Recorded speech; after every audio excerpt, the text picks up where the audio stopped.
Hello दोस्तों, हर हर महादेव। कैसे हैं आप सब? चलिए शुरू करते हैं आज की कहानी।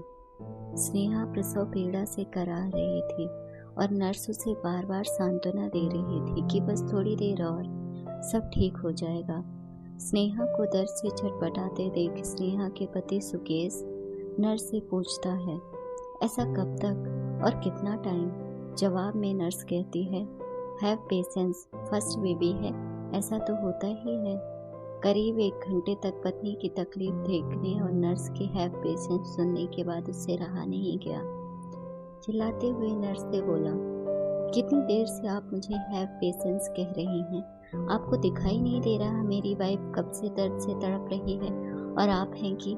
शोर सुनकर डॉक्टर शैलजा अपने केबिन से बाहर आई और सुकेश से पूछने लगी कि क्या बात है, आप इतने हाइपर क्यों हो रहे हैं? सुकेश ने बेड पर लेटी स्नेहा की ओर इशारा करते हुए वही बात दोहरा दी जो उसने नर्स से कही थी। डॉक्टर शैलजा बोली, मिस्टर सुकेश, प्रसव पीड़ा तो हर स्त्री को सहनी पड़ती है। कभी बच्चे का सही मूवमेंट नहीं होता तो कभी माँ के शरीर में पानी की कमी हो जाती है। शहरी महिलाओं को चिकित्सीय सुविधा मिलने के कारण काफ़ी राहत है, लेकिन गांव में तो महिलाओं को इससे भी अधिक तकलीफ झेलनी पड़ती है। आपकी पत्नी का पहला बच्चा है, इसलिए थोड़ा तकलीफ होना तो स्वाभाविक है। आपकी माँ ने भी तो आपको बताया ही होगा कि आपको जन्म देते समय उन्हें कितनी पीड़ा सहनी पड़ी थी। क्यों उन्होंने नहीं बताया? डॉक्टर शैलजा ने उसकी तरफ देखा तो वह सकपका गया। कैसे कहता कि जब से स्नेहा ने उसे बताया कि वह माँ बनने वाली है, तब से वह पत्नी को कहता, स्नेहा ये मत करो, स्नेहा ऐसे बैठो, स्नेहा ये, स्नेहा वो। ऑफिस से कई बार फोन करके पूछता रहता और ऑफिस से आते ही उसे बैठा देता कि काम नहीं करना है। अरे तुम समझती नहीं, तुम माँ बनने वाली हो।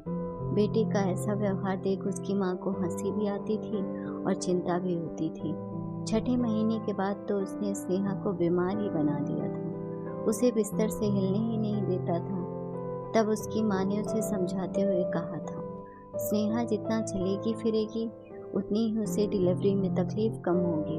और तब वह अपनी माँ पर चिल्लाया था, आपको क्या पता कि बच्चे को जन्म देने के लिए कितना दुख सहना पड़ता है?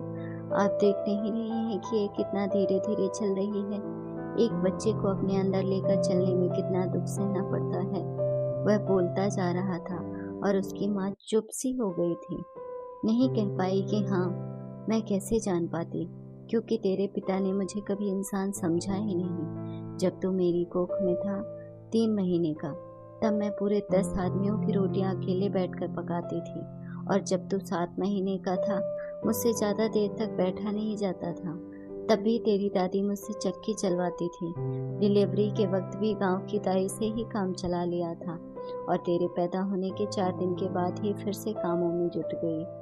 तुमने सही कहा बेटा कि मैं कैसे समझूंगी। डॉक्टर शैलजा ने जब उसे कहा कि आपकी माँ, तब उसे अपनी माँ और उनका दर्द समझ आया। तभी डॉक्टर ने आकर उससे कहा, बधाई हो, आपको बेटी हुई है, खुश है ना?